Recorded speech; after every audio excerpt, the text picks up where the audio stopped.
구약성경 욥기 35장 9절로 11절까지 말씀입니다. 욥기 35장 9절로 11절.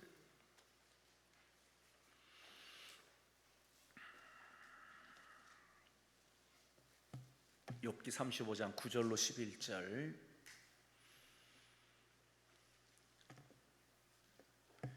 다 함께 합독합니다. 사람은 학대가 많으므로 부르짖으며 군주들의 힘에 눌려 소리치나 나를 지으신 하나님은 어디 계시냐고 하며 밤의 노래를 주시는 자가 어디 계시냐고 말하는 자가 없구나.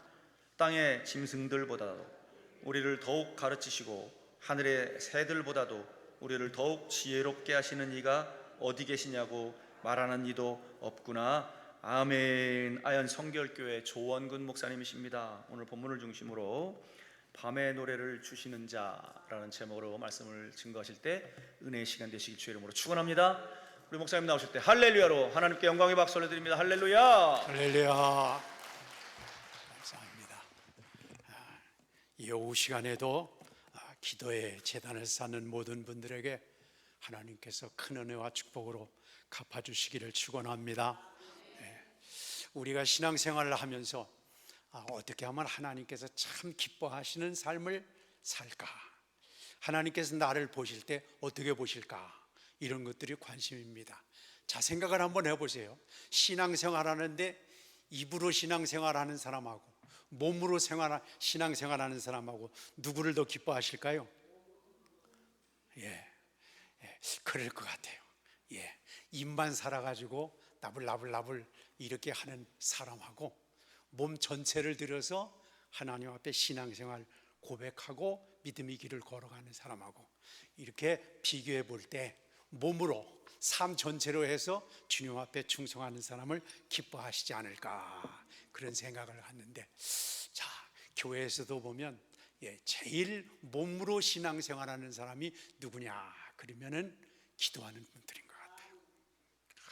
아무도 보는 사람 없어도 그 추운 겨울에 그 넓은 예배당에 와서 혼자 그냥 씨름을 하면서 또 몇 사람들이 함께 모여서 나라를 위해서, 이웃을 위해서 이렇게 기도하는 소리들을 보면 정말 우리 교회가 오늘까지 세워지고 유지되는 것이 저런 기도의 용사들 때문이다, 이런 생각을 갖는데, 저는 그래서 나는 신앙생활을 어떻게 하나 생각을 해보니까 저는 그냥 입으로만 사는 사람 같아요. 그래서 이게 좀 더 하나님과의 깊은 기도의 시간을 늘려가야 되겠다. 이게 이제 숙제 가운데 하나입니다. 다른 분들은 안 그렇겠지만 저희 경우 같으면은 무릎 꿇고 하나님과 씨름하는 시간보다는 성경 읽고 또 맨날 말씀을 준비한다고 왔다 갔다 거리다가 시간을 보내는 경우가 많아서 이게 바로 개선될 여지가 아닐까. 저는 이렇게 기도원에 여러분들이 할 일 많은 가운데서도 이렇게 기도의 시간을 갖고 하나님과 씨름하기 위해서, 하나님과 그냥 부딪히기 위해서 시간을 투자하는 것만큼 값 있는 게 어디 있겠어요? 하나님께서 참으로 기뻐하시는 삶을 앞으로도 계속 이어가서 여러분의 기도를 통해서 이웃이 살아나고 한국교회의 영적인 바탕이 마련되고 또 하나님의 영광을 받으시는 귀한 열매가 거둬지시기를 축원합니다. 자, 오늘 이 시간에는 잠깐 욥에 대해서 한번 생각을 해보면서 기도를 하려고 합니다. 우리가 아는 것처럼 욥은 기원전 약 2000년경, 아마도 지금부터 한 4000년 거의 될 것 같습니다. 저 우스라고 하는 땅에 살고 있었던 사람이었는데 집이 상당히 부유했던 것 같아요. 그래서 아들이 7에다가 딸 3이고 양이 7000마리고 약대가 3000이고 소가 500쌍이고 암나이가 500이 동방에서 가장 큰 갑부였다고 합니다. 재산이 많고 가정이 안정되고 건강하고 모든 사람들이 아주 존경에 마지 않는 그런 사람이었습니다. 거기다가 믿음이 참 좋았으니까 나무랄 데가 없는 사람이었습니다. 남들이 다 부러워하는 인생이었는데 이게 그렇게 만만치가 않습니다. 어느 날 갑자기 엄청난 시련의 풍파가 그 가정을 몰아쳤죠. 재산인 짐승떼가 떼죽음을 당하고 약탈을 당하고 재물이 순식간에 날아가고 자식들이 태풍에 완전히 몰살을 당하고 아내는 가출을 하고 욥은 악성 피부병에 시달리면서 거리에 나앉게 됐습니다. 망해도 그렇게 망할 수가 없습니다. 갑부가 졸지에 쪽박을 차고 몸이 만신창이가 되었습니다. 욥에게 친구들이 있었는데 친구들이 욥을 위로하러 와가지고 욥의 행색을 보니까 말이 안 나와가지고 일주일 동안이나 그냥 멍, 사람이 저렇게도 될 수 있나, 인생이 몰락해도 저렇게 몰락할 수 있나, 일주일 동안이나 앉아있는데 말이 안 나와서 하지 못할 정도였다고 성경은 우리에게 가르쳐주고 있습니다. 왜 이렇게 고난을 당하게 됐을까?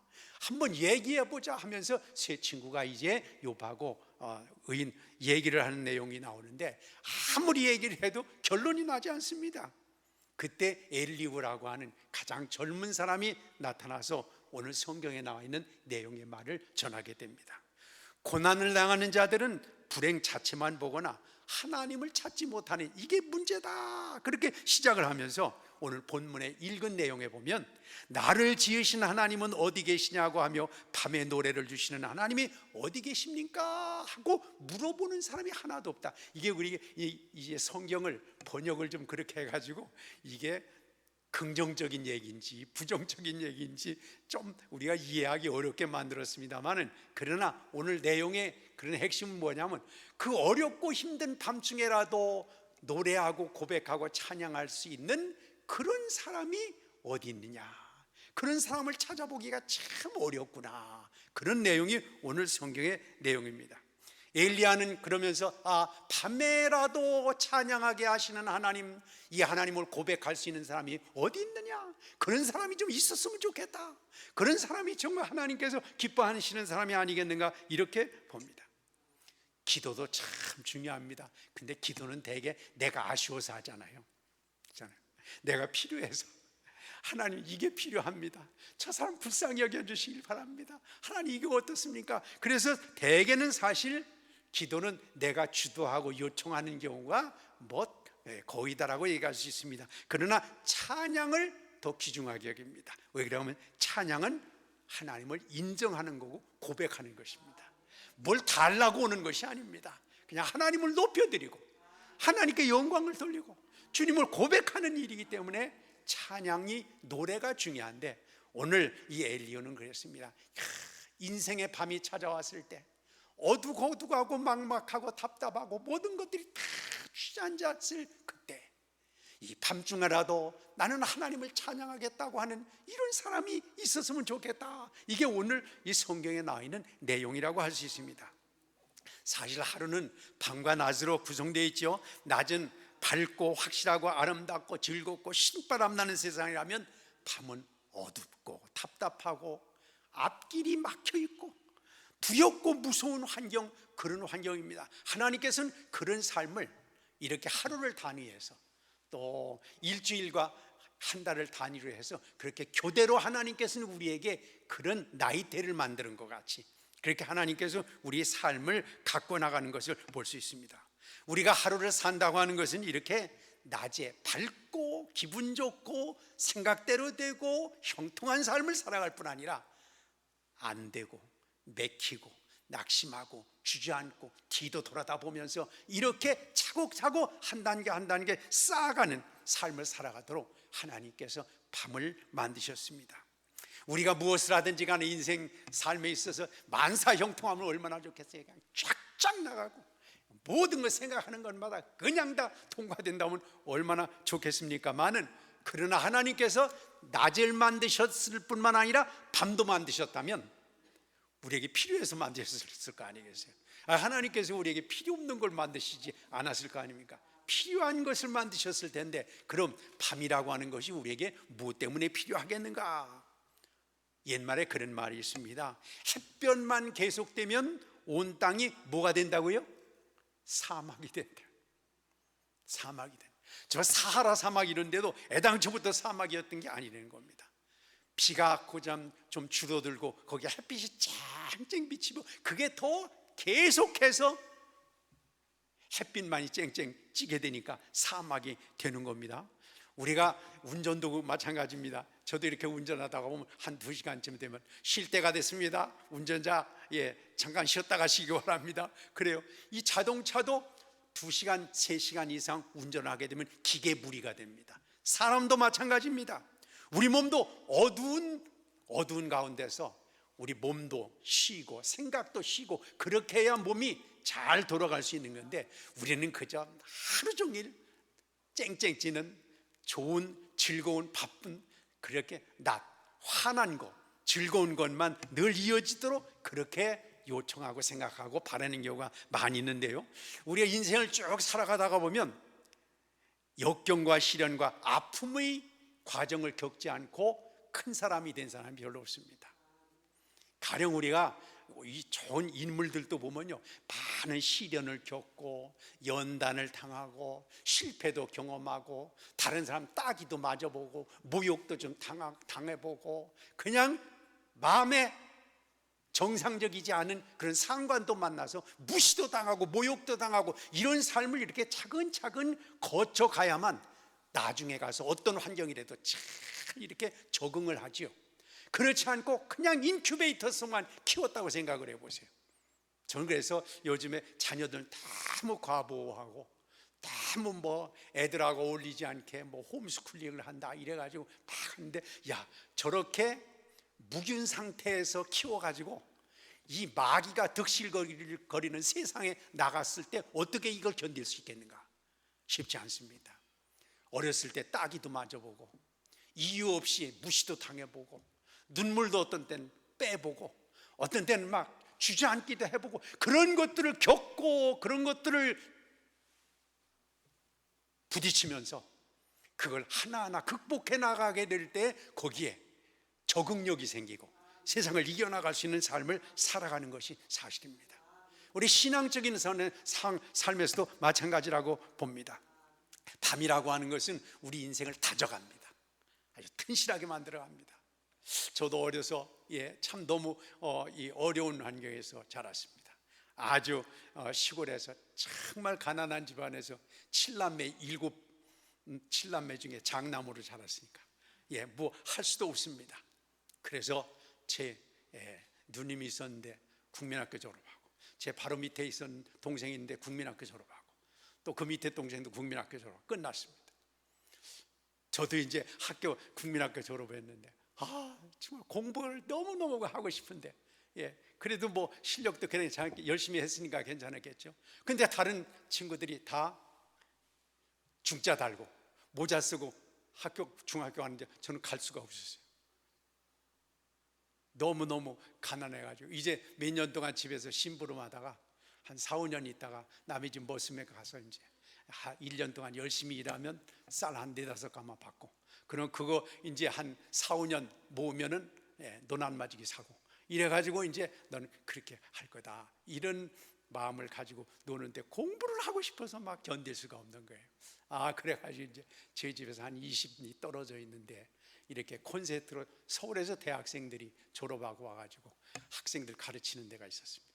그래서 막 억지로 거가지고 가서 나중에 이제 검정고시를 통했는데 또 좋은 분을 만나가지고 참 이제 그래도 고등학교 서울에 와가지고 가정교사 하면서 다녔습니다. 지금 생각을 해봐도 참 그거 나이 15, 16 깎아머리 해가지고 서울에 와서 혼자 가정교사 한다고 돌아다니면서 공부했다는 게 지금 생각이 더 측은하다는 생각이 들어요.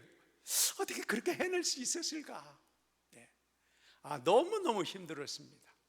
고생스러웠어요. 말도 못하게. 근데 지금 생각을 해보면 그게 저한테 얼마나 약이었는지 몰라요. 너무나 그런 것들을 경험하면서 어려서부터 세상에 사람에 대한 그런 것들을 배워가고 그 고난을 통해서 적응 능력이 이제 커지게 되고, 하나님께서 어렸을 때부터 훈련을 먼저 시켰구나. 오히려 나중에는 그런 생각을 갖게 됐습니다. 자랑할 건 아니지만 어쨌거나 우리에게 주어지는 그런 밤, 인생의 밤, 인생의 어두움, 인생의 고통스러운 그런 것들이 해석만 잘하고 의미를 찾고 활용만 잘한다고 한다면 하나님 앞에 우리가 좋은 그런 계기를 마련하는 것이 아닐까, 이런 생각하게 됩니다. 개인적으로도 인생길에 생각지 않은 일들이 많이 일어나죠. 병에 걸릴 수가 있습니다. 어떤 때는 사고를 당하기도 합니다. 가정적으로 볼 땐 자식이 속을 썩입니다. 직장에서도 또 쫓겨나기도 하고 사업의 벽에 부딪히기도 합니다. 사랑하는 사람이 먼저 사별을 하는 경우도 있습니다. 신뢰하던 친구로부터 배반을 당하기도 합니다. 삶의 의욕이 상실되고 좌절감에 몸부림칩니다. 세상 어떤 때 다 뒤엎고 싶은 마음이 있을 때도 있어요. 저렇게 이제 한 그 당시에 보니까 벌써 오래전입니다만 한 70쯤 되는 집사님, 연세 드신 집사님, 여집사님이 계셨는데 아들이 그때 한 50 조금 이제 넘어가는 때였을 것 같아요. 병이 들어가지고 고생을 하다가 아들이 먼저 갔습니다. 며느리, 손주들 남겨놓고. 그때 지금도 잊어버리잖아요. 그 집사님. 하나님이 계시긴 어디 계셔? 하나님이 무슨 놈아 하나님이? 집사님인데. 얼마나 마음이 아팠으면 그랬겠어요. 그렇죠? 하나님 앞에 막 기도하고 하나님 이거 손주들도 있고 며느리 있는데 하나님 고쳐주셔야 되겠습니다. 그런데 하나님이 데려가셨어요. 그러니까 제가 속에서 그랬어요. 이거는 하나님이 안 계시다는 얘기가 아니라 하나님께 투정을 부리는 거예요. 하나님 계시는 거 어디 계셔? 그러면서 막 그러던 생각이 나요. 근데 그분이 나중에는 더 열심히 기도하고 그러니까 그런 이제 마음의 안타까움 그런 것 때문에 그렇게 되는 경우가 있지요. 근데 이렇게 그 고통 가운데 부딪히는 거 이게 남의 얘기만은 아닐 것입니다. 그러나 이 절망 가운데서도 노래할 수 있는 거 이게 진짜 믿음입니다. 잘 될 때는 누구는 뭐 노래 못하겠습니까? 믿지 않는 사람도 신바람 나가지고 희희낙낙할 것입니다. 그러나 내려앉았을 때 고통 가운데 있을 때 여기에서 하나님의 뜻을 발견하려고 노력하고 여기서 실패보다도 더 크신 하나님의 은혜의 역사를 더 바라보면서 노래하고 찬양할 수 있는 것 그것은 하나님을 인정하는 것입니다. 어떤 목사님이 그런 간증 가운데서 그런 얘기를 했어요. 어떤 날 집사님이 목사님 여러 해 전에 저희 사업장에 와서 개업 예배 드려주셨죠. 그래 집사님 잘하고 있지. 큰 교회 목사님입니다. 목사님 폐업 예배 좀 드려주셔야 되겠어요. 폐업 예배가 뭐요? 회사 망했어요.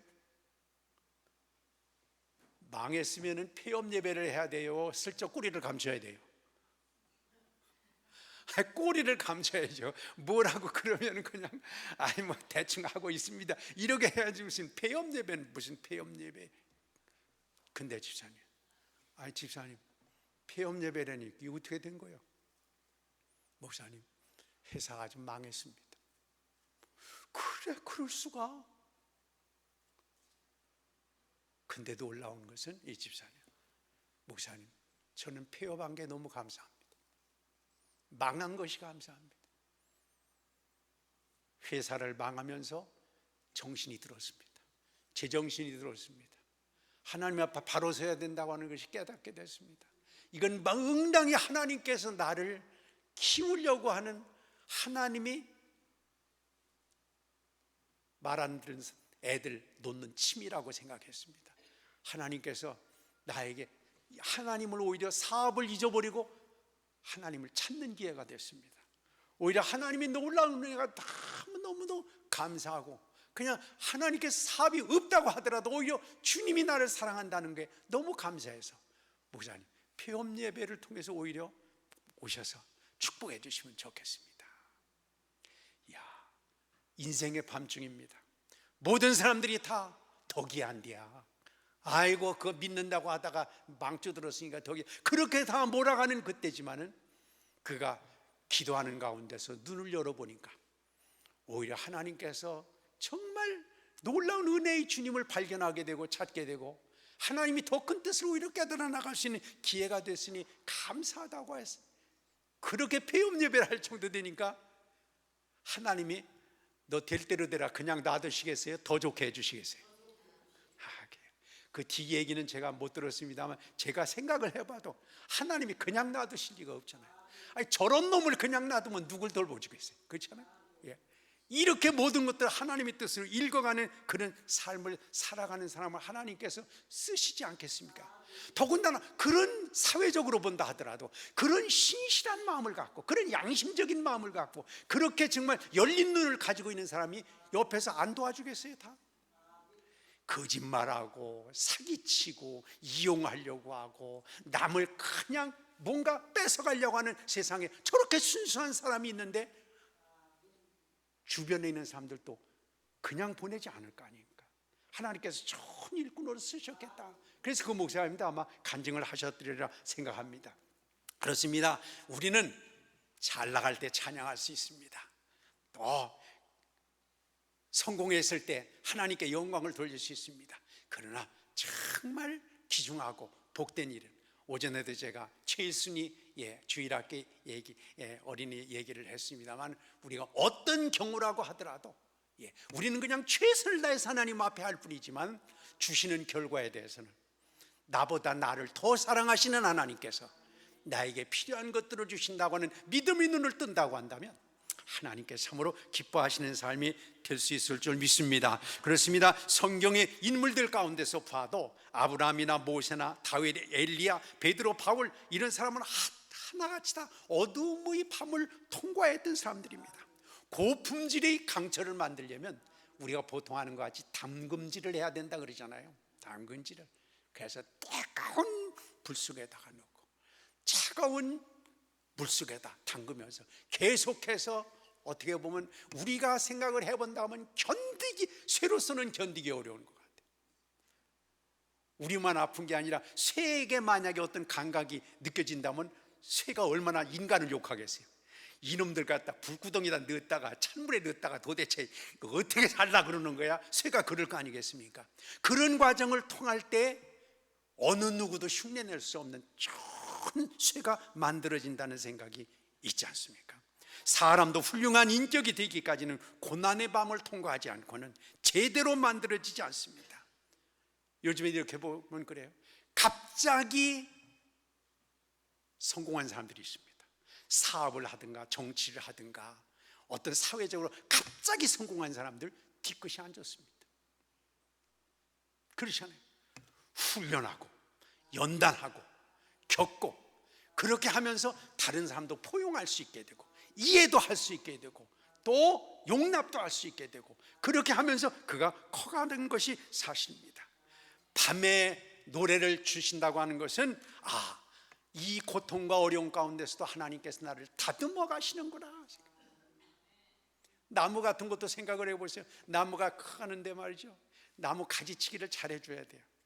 그래야 나무가 제대로 크지 말이에요. 이쪽 삐지고 저쪽 삐지고 그냥 놔두면 그게 나무가 무슨 모양이 되겠습니까? 꼭 똑바로 좋은 제목으로 키우기 위해서는 가지치기를 해야 되는데 나무가 생각할 땐 가지치기 하면은 얼마나 나무가 아프겠어요.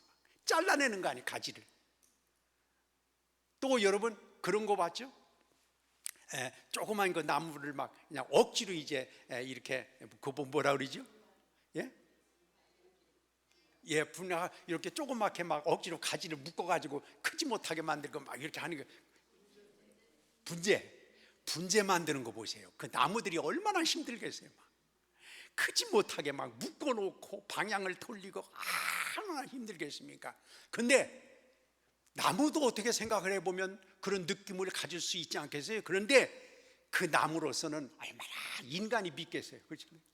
크고 싶은데 일리 가고 싶은데 못 가게 꺾어놓고 막 삐쳐놓고 말이죠. 그러나 여러분 그런 과정을 통해서 나무가 새롭게 커갈 때 그 나무는 모든 사람들이 사랑의 대상이 될 거 아니겠습니까? 제멋대로 큰 나무 누가 봐주겠어요? 제멋대로 큰 나무를 누가 제목으로 활용하겠습니까? 하나님께서 우리에게 주신 좋은 나무를 관리하려면 이렇게 하는 것이. 그래서 나를 다듬어 가실 때 얼마나 아프겠어요. 나를 만들어 가실 때 얼마나 피곤하겠어요. 나를 하나님께서 이끌어 가시게 될 때 여러분 생각해 보세요. 예수님이 그러시죠. 이쪽 뺨을 치면 이쪽 어떻게 하라고요?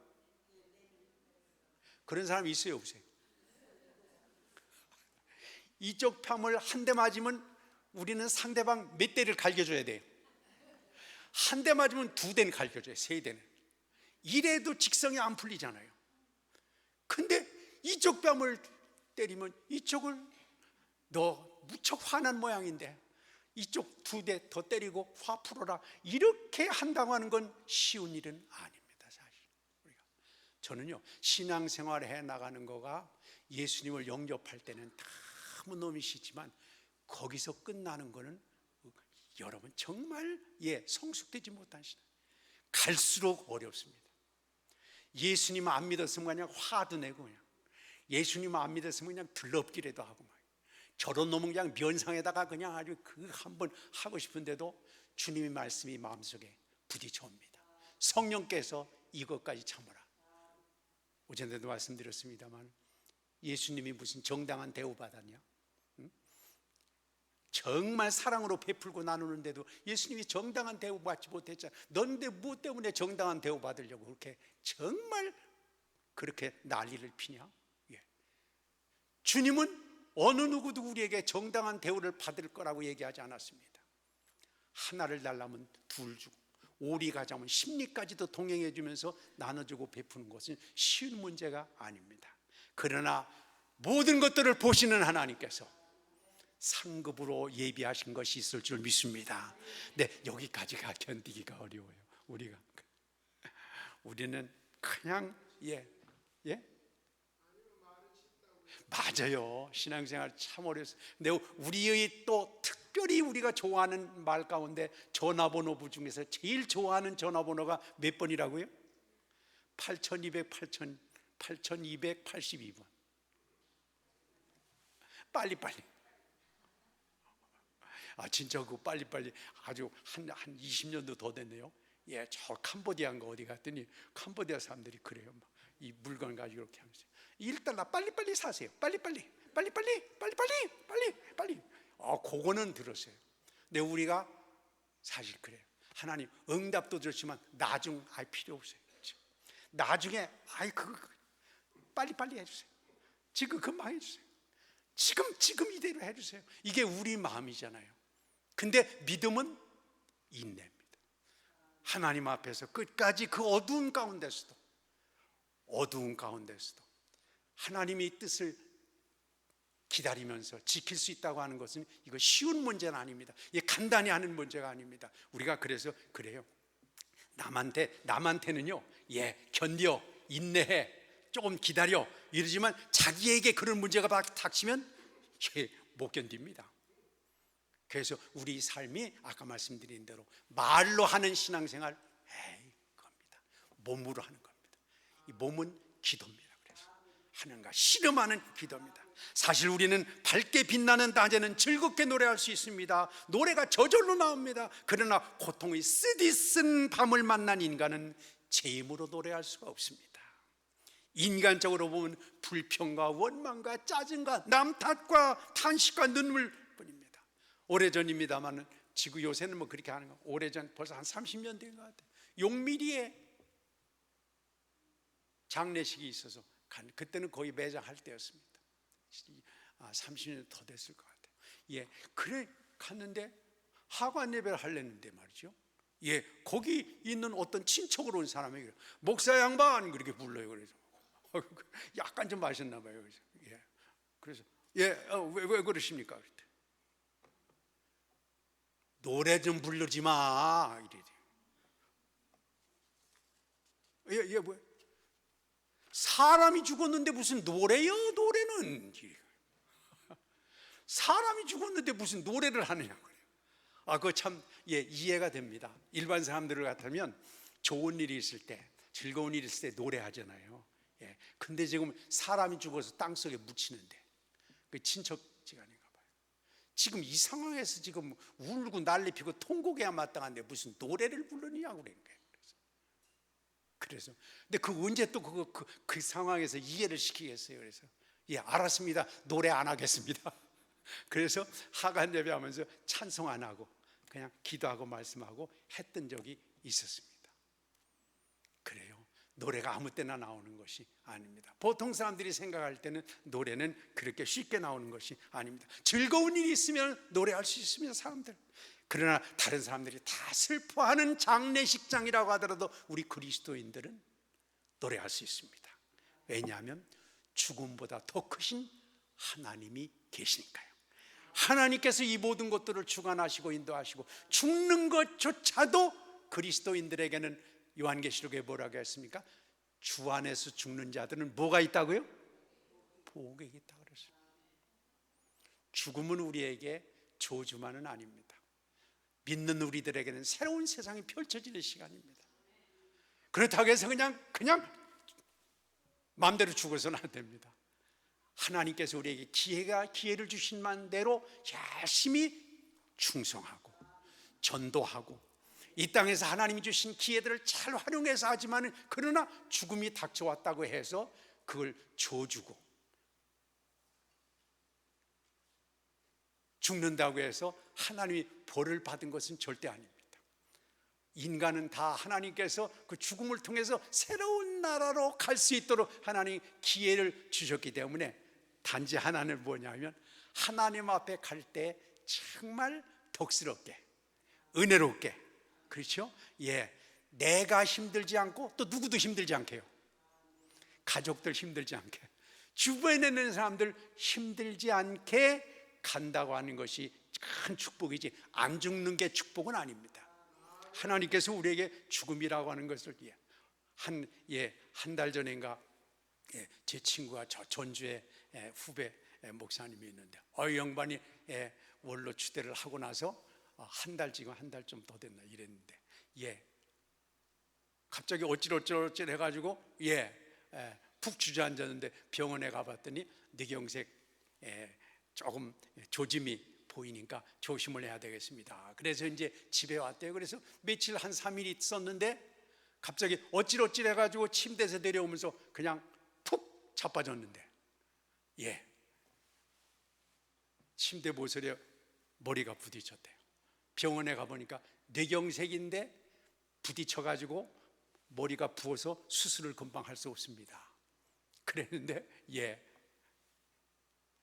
한 2, 3일 기다려봐야 되겠습니다. 그런데 2, 3일 기다리다가 꼴깍 갔습니다. 3일 만에 갔어요 그냥. 그래서 저한테 와가지고 그 조상가 뭐를 장례식 하라고 그랬어요. 제가 그랬어요. 이 친구 참 부럽네. 제가 그랬어요. 얼마나 그렇죠. 목회 잘하고 원로 추대 딱 받고 끝냈으니까 이제 할 일 다 한 거 아니에요. 그죠? 그리고 이제 그냥 며칠 만에 깔끔하게 갔으니까. 근데 그 가족들은 좀 허망하죠. 가족들은 좀 허망해요. 그러긴 한데 본인으로서는 최고 행복하게 간 거죠. 우리가 하나님 앞에서 그 어떤 것도 하나님은 우리에게 가장 좋은 것으로 주시는 하나. 저는 늘 그런 생각 같습니다. 내가 나를 사랑하는 것보다 나를 더 사랑하는 게 누굴까요? 하나님이십니다. 자식들도 그래요. 자식이 아들이 있다고 보세요. 아들치가 저를 사랑하는 것보다 더 아들을 사랑하는 게 부모입니다. 자식 놈은 안 되면 가서 지 머리를 지어받기도 하고 안 되면 그냥 악을 쓰기도 하고 자기가 미워가지고 난리를 피는데 그래서 막 자존심 상해가지고 막 기리기리 뛰고 이러는데 부모는 다 감싸 안아가면서 괜찮다 그래도 너 그냥 힘내라. 엄마 아빠가 도와준다. 이렇게 하는 게 부모만이 아니겠습니까? 하나님은 우리가 우리를 자신을 사랑하는 것보다 더 사랑하는 분이 하나님이신데 그 하나님께서 우리에게 모든 것을 주신다고 할 때는 고난도 어두움도 앞길을 막았을 때는 하나님이 새로운 길을 마련하기 위해서 인도해 주시는 그 무엇이 있지 않겠는가 하는 걸 바라볼 때 그는 찬양할 수 있습니다. 기도도 기도지만은 하나님을 높일 수 있습니다. 하나님 기뻐하시는 걸 살아갈 수 있습니다. 그래서 시편 22편에는 다윗은 하나님은 이스라엘을 찬송 중에 거하시는 분이시다 이렇게 고백을 했습니다. 하나님께서는요 기도를 귀하게 보시지만 더 귀하게 보시는 건 저는 찬양이라고 봅니다. 노래라고 봅니다. 그래서 영성가에 쓴 토머스 맨턴이라는 사람은 그런 얘기를 했어요. 자기를 사랑하는 사람은 기도하도록 인도되지만 하나님을 사랑하는 마음은 우리를 찬양하도록 이끄신다. 그래서 자기를 사랑하는 사람은 하나님 은혜가 필요하니까 하나님 가서 때를 쓰게 되고 기도하게 되지만, 하나님을 사랑하는 마음은 기도를 뛰어넘어서 하나님을 찬양하게 자극한다. 하나님을 높이시게 찬양한다. 이것이 그냥 하나님께서 우리에게 주신 길이라고 볼 수 있습니다. 그동안 살아온 것만 해도 감사하고, 나보다도 나를 더 사랑하셔서 무언가를 준비하시고 이끄시는 하나님을 바라볼 때마다 하나님이 놀라운 은혜와 축복을 주실 줄 믿습니다. 그렇습니다. 그래서 여기 밤에 부르는 노래, 이것은 하나님께 붙들렸을 때만 할 수 있는 노래입니다. 그렇기 때문에 찬양이 중요합니다. 그냥 입으로 하는 찬양이 아니라 하나님께 붙들렸을 때 하는 찬양. 하나님이 찬양을 기뻐하시잖아요. 내가 이 백성을 만들었는데 나를 찬양하기 위해서 만들었다. 이사야 43장에 그렇게 말씀을 했잖아요. 근데 여러분, 사람의 목소리보다는요, 꾀꼬리 목소리가 너무 아름다워. 꾀꼬리, 얼마나 꾀꼬리가 예뻐요. 근데 하나님은 꾀꼬리보다 사람의 목소리를 더 귀하게 보십니다. 제가 예전에 춘천에서 목회를 조금 있었는데요, 거기에 어떤 집사님, 연세 많으신 집사님은 곡조가 하나예요. 곡조는 무슨 하나인데 가사만 틀려요. 그러니까 음악을 모르는 분인데, 그런데 그분이 그렇게 찬양을 하는 걸 보면 그렇게 은혜가 돼. 몸으로 찬양을 하는 거예요. 하나님은 그냥 우리 같았으면 어떻게 하면 음정 틀리지 않을까, 박자 틀리지 않을까, 이런 노래는 그분 상관없어요. 가사를 생각하면서, 곡은 모르니까 그냥 가사를 하나 붙여가지고 하는데, 그 신앙의 고백, 이게 얼마나 아름답겠어요. 하나님께서 얼마나 기뻐 받으시겠어요. 그래서 사람들이 그래, 야, 네가 목소리로 얘기하면 악기 목소리가 낫지, 꾀꼬리가 훨씬 낫지, 아이 종달 새 소리가 훨씬 낫지. 그러나 나는 네 목소리를 듣길 원한다. 왜요? 고백이라 그래요. 믿음의 고백, 삶의 고백, 하나님 기뻐하시는 고백입니다. 사도행전 16장에 보면요, 바울과 실라는 전도를 하다가 체포되어 엄청나게 맞고 감옥에 갇혔습니다. 인생에 밤을 만나게 됐습니다. 잘못 갔던 건 것도 없는데 전도하다가 폭행을 당해서 체포됐습니다. 그렇다면 여러분 생각을 해보세요. 잘못도 하나도 없는데 열심히 다른 사람 잠잘 때, 놀 때 열심히 나가서 전도하고 열심히 사람들을 전도하다가 붙잡혔으면 하나님이 구해줘야 돼요? 안 구해줘야 돼요? 그렇잖아요. 예. 다른 사람 노는데도 불구하고 자기는 모든 거 다 젖혀놓고 가가지고 전도했으면 하나님이 붙잡히지 않게 해주셔야 될 거 아니겠어요? 그런데도 불구하고 엄청 얻어맞았습니다. 그래가지고 감옥에 갇혀가지고 내리면 어떻게 목이 날아갈지 알 수 없는 그런 상황 가운데 있었습니다. 지금 자기 인생은 죽을 지경인데 하나님은 잠잠하십니다. 잠잠하세요. 하나님 뭐 말씀이라도 좀 있으셔야 될 거 아니에요. 이런 때는 먼저 기적을 좀 베풀어 주셔야 될 거 아니겠습니까? 그래야 다른 사람들도 하나님 살아계시구나 그럴 거 아니겠습니까? 근데 놀라운 것은요, 우리가 아는 것처럼 사도행전 16장 25절에 보면 밤중쯤 되어 바울과 실라가 기도하고 하나님을 찬미하며 죄수들이 듣더라. 밤중쯤이라고 하는 것은 내려갈 만큼 내려가는 거예요. 실망되고 좌절되고 모든 희망이 끊어졌다. 기대할 게 없어졌다. 이제 우리는 그냥 모든 것이 끝난 상황이다. 이 밤중쯤 되어 바울과 실라가 기도하고 하나님을 찬미하며 죄수들이 듣더라. 저는 이 성경을 읽으면서 그런 생각을 해봤어요. 내가 만약에 거기에 감옥에 갇혀 있었다고 한다면 찬양을 해도 속으로 했을 것 같아요. 다른 사람들이 옆에서 그럴까요?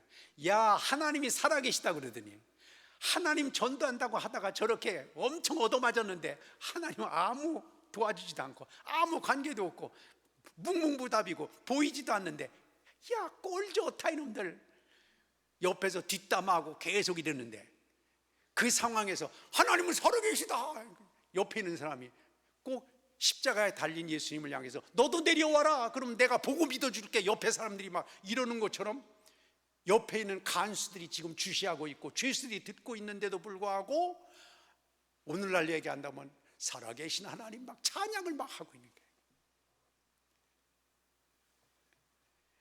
어떻게 생각해 보면요, 내 얼굴이 창피해서 찬송 못할 거 아니에요. 그런 거 믿는다고 얘기 못할 거 아니겠어요? 그렇지 않아요? 그 상황에서 그렇게 당하고 그렇게 어려운데도 불구하고 하나님은 묵묵무삽인 그 상황에서 어떻게 하나님을 내놓고 찬양할 수 있어요? 불가능한 일일 것입니다. 낙심될 것입니다. 그런데도 바울과 실라는 죄수들이 듣도록 찬양을 했어요. 나만이 아니라 죄수들이 듣도록. 이게 신앙의 고백인 것 같아요. 우리는 그냥 위기의식을 갖고 겁이 나가지고 이러다가 덕이 되지 않는다 이래가지고 그냥 가만히 있을 텐데 불구하고 내놓고 죄수들이 듣고 간수들이 듣도록 하나님을 찬양하고 예배하게 될 때 우리가 아는 것처럼 하나님께서 새로운 역사를 일으켜 주신 줄 믿습니다. 그렇습니다. 옆에 있는 사람들이 뻔히 그러는 게 꼴 좋다, 하나님이 계시면 그렇게 고난을 당하는데 가만히 두겠느냐, 그런 얘기가 들려오는데도 불구하고 그렇다고 해서 믿음이 연약해지지 아니하고 나는 죽더라도 하나님 앞에 고백하고 죽겠다, 그런 마음을 가지게 될 때 하나님은 그를 놀랍게 이끌어 주신 줄 믿습니다. 그렇습니다. 지금 당하고 있는 상황이 아무리 어렵고 꽉 막히고 그렇다고 하더라도 하나님은 보고 계십니다. 때를 기다리고 계십니다. 하나님께서 필요한 때 가장 극적인 순간에 하나님이 개입하시는 것을 우리가 봅니다. 아마 우리 가운데서도 지금 깜깜한 밤중을 만나는 분도 있을지 몰라요. 사업의 문제, 가정의 문제, 건강의 문제. 그러나 밤이 깊을수록 새벽은 가깝다고 하는 어떤 얘기가 있는 것처럼 하나님께서는 지금도 우리의 사정과 형편을 보고 계시고 또 하나님께서 다 체크하고 계실 줄 믿습니다. 시편 42편의 기자도 보면요, 거기 보면 참 우리가 이해가 되는 말이 있어요. 자기의 형편을 보고 사람들 앞에 주저앉은 내용이 시편 42편에 나옵니다. 자, 시편을 기록할 정도가 되면 얼마나 믿음이 대단하겠습니까? 그런데 이렇게 3절에 고백했습니다. 사람들이 종일 내게 하는 말이 네 하나님이 어디 있느냐 하오니 내 눈물이 취하로 내 음식이 되었도다. 내가 전에 성의를 지키는 무리와 동행하여 기쁨과 감사의 소리를 내며 그들을 하나님의 집으로 인도하였더니 이 일을 기억하고 내 마음이 상하는도다. 개인적으로 어려움, 어떤 어려움인지 확실하지 않지만 어려움이 타겠습니다. 내가 그전에는 사람들 전도해서 막 함께 신바람 내면서 하나님이 사랑하신다, 인도하신다 막 데리고 하나님이 전으로 가고 감사하고 찬양했었는데 지금 이 힘들고 어려운 밤중을 만나고 보니까 푹 꺼졌습니다.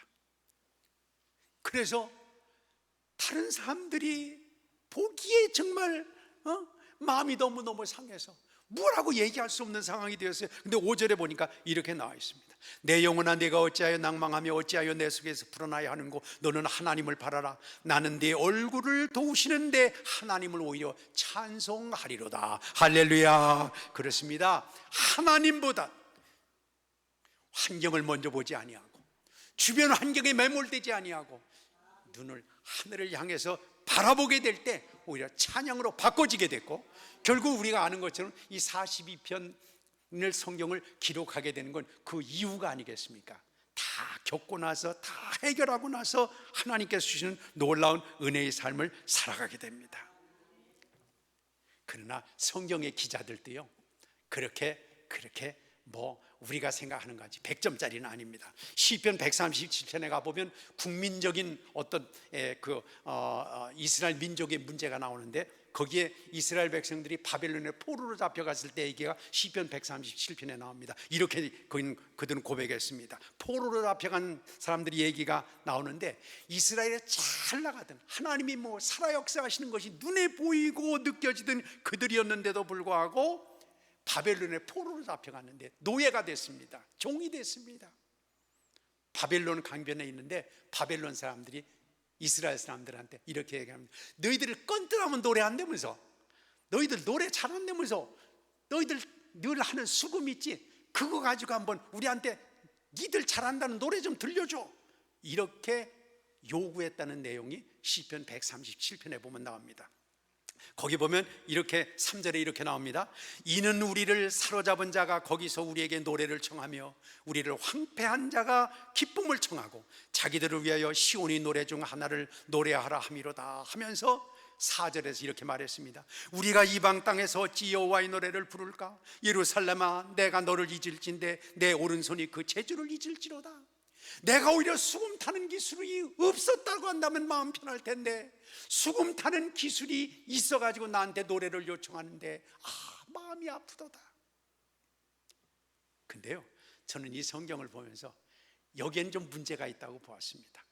왜 그러냐면 이스라엘 사람들이 포로로 잡혀가서 하나님이 징계하심을 느끼고 깨달았다고 한다면 오히려 이방 사람들 앞에서 당당하게 지금 하나님은 우리를 보고 계시다, 우리를 훈련하고 계시고 우리를 징계하고 계시고 우리를 새롭게 만들기 위해서 하나님을 이끌어 주신다고 그 이방 나라 앞에서 과감하게 노래했다고 한다면 이게 바울 사도가 빌립보 감옥에서 그 위기 가운데서 노래하는 것과 같은 신앙의 고백이 아닐까.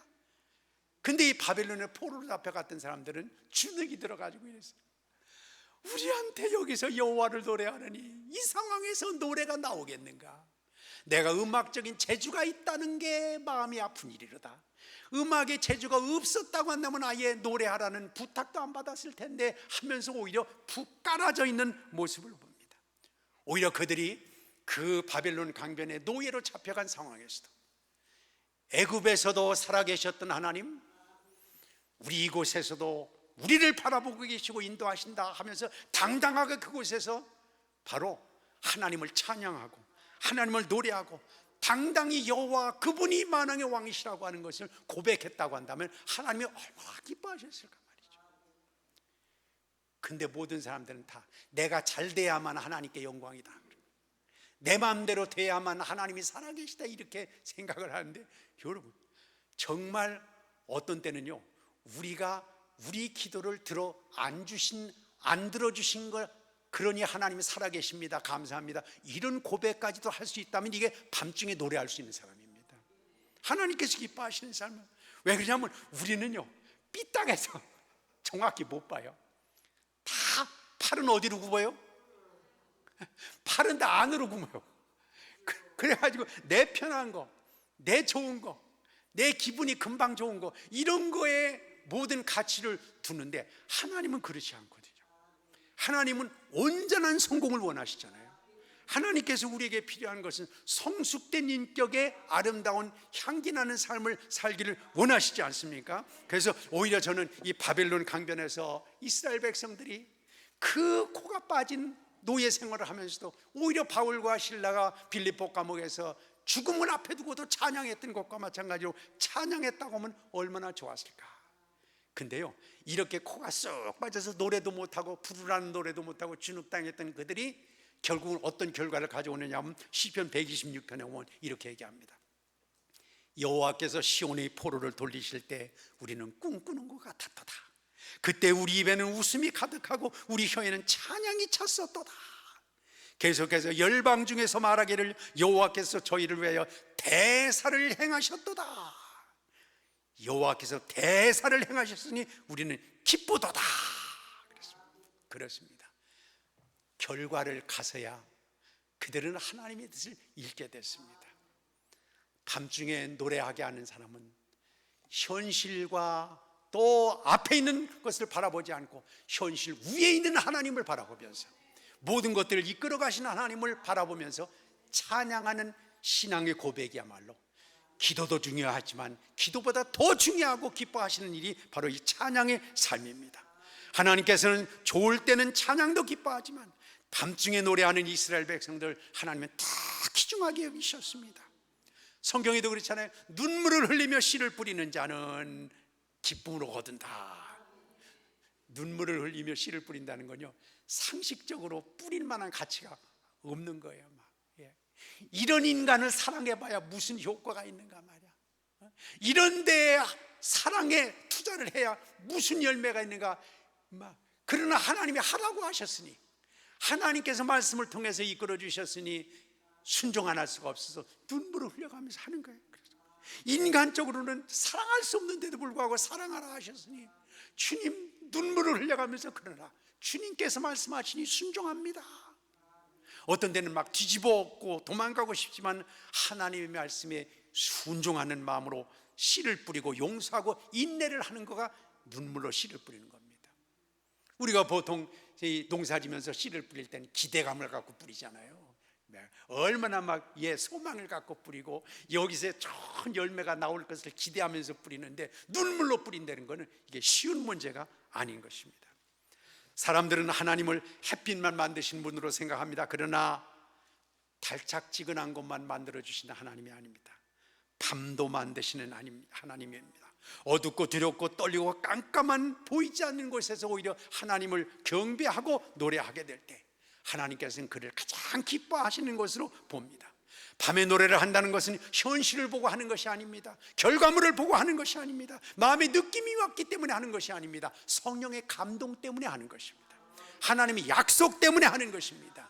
이전에 주어진 하나님의 놀라운 은혜를 바라보면서 앞은 막혀 있지만은 이전에 함께 하신 하나님이 시퍼렇게 지금도 살아계심을 저 영적인 눈을 떠서 바라보는 것입니다. 저는 성경에 보면 동방박사들을 보면 그런 생각이 들어요.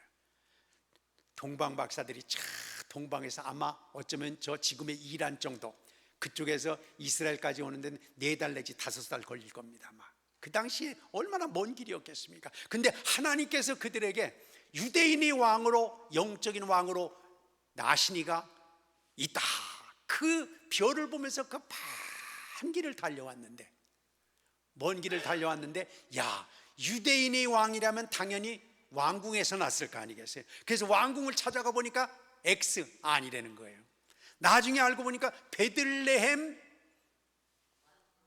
여관의 마구간에서 태어났는데 4달 동안 5달 동안 헤매고 와서 왕이라고 태어난 왕을 보니까 마구간, 그것도 짐승이 배설물이 여기저기 쌓여있는 그 말의 여물통이었던 그곳에 누워있는 애를 보고 왕이라고 생각했을까요?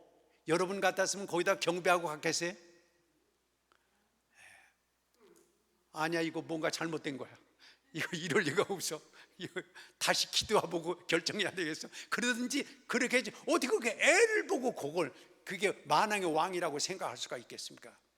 우리는 하나님의 역사를 보통 생각할 때 조그만 걸 하나님의 역사라고 봐요? 큰 걸 하나님의 역사라고 봐요? 그래요. 매일 하나님이 삶의 현장에서 주는 건 은혜도 아니에요. 막 해도 공부를 해도 꼭 몇 등을 해야 하나님의 은혜예요? 꼭 잘해도 웬만큼 잘하는 게 하나님의 은혜예요? 이웃 애보다 더 잘해야 하나님의 은혜예요? 우리는 되게 그런 걸 얘기합니다. 비교하고 크고 그것만이 하나님의 은혜라고 보는데 어떻게 동방에서 몇 달 동안 그 귀중한 것을 가지고 온 사람들이 마구간에 누워있는 조그만 어린애를 보고도 만왕의 왕 만주의 주시구나 하는 걸 느낄 수가 있었을까요? 이게 열린 눈을 가지고 있는 사람들입니다. 이게 그렇죠. 그 마구간에 누워있는 아기를 바라보면서도 하나님께서 보내주신 구세주라고 하는 것이 느껴질 정도로 사모하는 마음을 가질 때 하나님은 그 이방인들을 통해서도 눈을 열어주셨다니까요. 그러니까 그 조그만 애를 보고도 하나님이, 오전에도 그런 말씀 드렸잖아요. 행복은 발명에 있는 것이 아니라 발견에 있는 거예요. 눈만 열어지면요, 눈이 열려서 뭐가 필요한가, 눈이 닫혀 있는 거예요. 애들도 그렇잖아요. 애들도 막 엄마가 막 이거 해라 저거 해라 그러면은 애들이 말 안 듣잖아요. 딸내미들이 막 계속 이런 거 긋고 막 치장하고 막 학교도 안 가고 막 이러면 엄마들이 뭐라고 그러냐 하면, 너도 시집 가서 뭐 하라고요? 너도 시집 가서 새끼 한번 낳아봐라. 어떻게 되는지. 근데 요만했던 애들은 매사가 부모가 간섭해요. 막 싫어 그냥. 아이, 저런 엄마 없었으면 좋겠어요. 그냥 엄마가 아주 부담스럽고 엄마가 싫어 그냥. 근데 나중에 시집가서 애를 낳아서 눈이 열려서서 보니까 엄마가 나를 미워해서 그런 게 아니라 사랑해서 그랬구나. 엄마가 참 나를 이렇게 끔찍이 사랑했구나 하는 게 그때 눈이 열려서 보인다니까요. 하나님의 은혜가 우리가 그렇습니다. 사실 모든 것들을 하나님께서 우리에게 주셨는데도 불구하고 아직 열려지지 않아서 그냥 표피적인 거, 껍데기적인 것만 보이기 때문에 그런 문제가 거기에 발생되는데, 여기 이 동방박사들이죠. 그렇게 사모하는 마음을 가지고 엎드리니까 마구간에 누워있는 아기를 통해서도 만왕의 왕인 게 보였다는 거 아니에요. 그러니까 막 황금과 유향과 모략을 마구간 말구유 밥통 있잖아요. 이 밥통, 말밥통, 거기다 있는 그 아기한테 다 쏟아부을 정도로 하고 갔다고 하는 것이 기중한 일입니다. 여러분, 하나님의 은혜가 없는 게 아니라 보지 못해서 그렇다고 한다면 우리가 정말 밤중에라도 깜깜한 것만 보지 말고 깜깜한 것 위에 빛을 만드시는 주님을 믿음의 눈으로 바라보면서 하나님의 영광의 역사를 이루게 되시기를 축원합니다. 다니엘의 세 친구도 마찬가지였잖아요. 느부갓네살 왕이 거기 신상을 만들어가지고 절하라고 그렇게 얘기를 했을 때 우리가 잘 아는 것처럼 그랬어요. 니들 절 안 하면 풀못볼 속에 집어넣어서 완전히 그냥 뼈가루도 안 보이게 만들 거다. 그러니까 유명한 말을 했잖아요. 하나님이 건져주실 걸걸랑요. 그러나 그렇지 않는다 하더라도 저희는 안 합니다. 건져주시는 것뿐만 아니라 이제까지 살아온 모든 것들을 바라볼 때 주님만 높입니다. 하나님만 의지합니다. 야, 정말 놀라운 일이 아닐 수 없잖아요. 그렇게 되니까 하나님께서 풀못볼 속에 다니엘의 세 친구가 들어갔는데 왕이 보니까 4명이 풀못볼 속에서 얼쩡거리고 있는 거예요. 용광로 속에서. 그러니까 하나님이 천사를 보내가지고 옆에 차. 근데 우리는 거기까지 못 가요. 자, 이게 그래서 하나님, 그 하나만 넘으면 되는데, 그렇죠? 그 한 발짝만 넘어가면 되는데 요걸 못 넘어가는 거예요. 참고 참다가 한 발짝만 더 참으면은 하나님이 역사하시는데, 예, 한계입니다. 거기서 그냥 화내고 거기서 그냥 발로 차버리고, 예, 우리가 기도도 마찬가지. 어떤 사람이 그건 약간 상징적인 얘기입니다.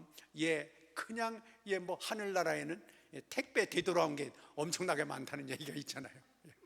기도 응답해 주려고 하나님께서 기도한 내용이 그냥 기도 응답의 소포를 택배를 붙였는데도 불구하고, 예, 택배가 오는 순간에 오는 사이에 그냥 기도 포기하고 도망가 버려가지고, 상징적인 얘기긴 한데 그게 우리가 볼 때 그런 면이 있는 것 같아요. 조금만, 요거 한 발짝만 넘어가면 되는데, 조금만 더 인내하면 되는데, 조금만 더 하나님 앞에 하면 하나님께서 준비하셨을 텐데, 우리가 정말 어두움, 새벽이 가까울수록 더 어둡다고 했는데 이 어두운 가운데 있을 때 하나님의 영광의 역사를 믿음의 눈으로 바라볼 수 있게 되시길 바랍니다. 그렇습니다. 하박국도 그랬잖아요. 뭐 소득이 없고 양도 없고 소도 없고 다 없다고 하더라도, 그러나 내가 하나님을 향해서 감사하고 찬양하겠다. 얼마나 귀중한 일입니까? 아니, 예전에는 말이죠, 부모 쳐다도 안 보더니 아버지가 혼자 돼가지고 누워있는데 뻔질나게 첫째 놈도 둘째 놈도 그냥 그렇게 쌩쌩하던 며느리들이 그냥 와가지고 아버지 하면서 막 효도를 하는 거예요. 예. 왜 효도를 했을까요?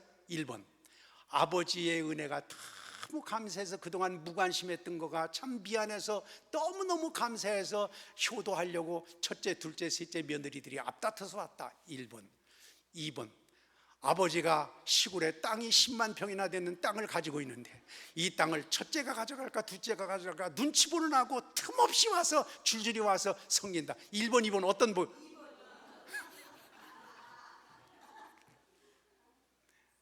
우리가 하나님 앞에서도 그런 것 같아요. 이 하박국의 믿음은요, 하나님이 주시는 선물 때문에 하나님을 찬양하는 것이 아니라 하나님 선물 없어도 괜찮아요. 저는 하나님이 너무 감사해요. 이제까지 살아온 게 주님의 은혜예요. 하나님이 놀라운 은혜요, 축복입니다. 그러니까 무화과 나무가 열매가 없다고 하더라도 외양간에 송아가 없다고 하더라도 나는 하나님으로 향해 찬양하고 감사하겠습니다. 그러니 하나님이 그를 그냥 놔두겠어요?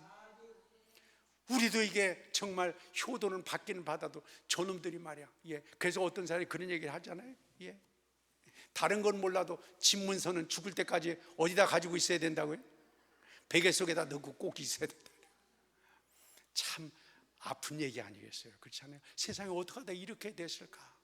우리는 하나님 앞에서 어떤 상황이라고 하더라도 크신 하나님의 사랑, 나를 연단하고 갖고 가신 하나님, 이제까지도 이끌어 주신 하나님, 이 세상의 모든 것에 정두지 않고 하늘나라에 정을 두라고 하나님께서 막으시는 그 하나님의 큰 뜻을 앞에 밤중에라도 노래를 하게 하시는 하나님, 그 하나님 앞에서 어떤 상황이라고 하더라도 열심히 기도할 뿐 아니라 하나님 앞에 고백하고 하나님을 인정하고 하나님 앞에 헌신하는 노래를 통해서 하나님의 더 큰 역사를 이뤄가는 우리 모두가 되시기를 축원합니다. 기도하시겠습니다. 오늘 말씀을 생각하면서 그렇습니다. 우리가 좋을 때 하나님을 찬양합니다. 감사합니다. 참 그랬으면 좋겠습니다. 그러나 가다가 보면 막막하고 답답하고 밤중에 올 때도 있습니다. 그러나 하나님, 이런 때라고 하더라도 우리가 하나님을 바라보면서 다듬어 가시는 하나님, 남을 포용할 수 있는 그릇을 만들어 주신 하나님, 이제까지도 함께 하시는 하나님을 생각하면서 밤중에라도 하나님을 찬양하고 인정하고 노래할 수 있는 성숙된 믿음을 통하여 큰 것을 예비하신 하나님의 은혜와 축복을 누리게 해 주시옵소서. 오늘 말씀을 생각하면서 주여 세 번 간절히 부르고 기도하겠습니다. 주여,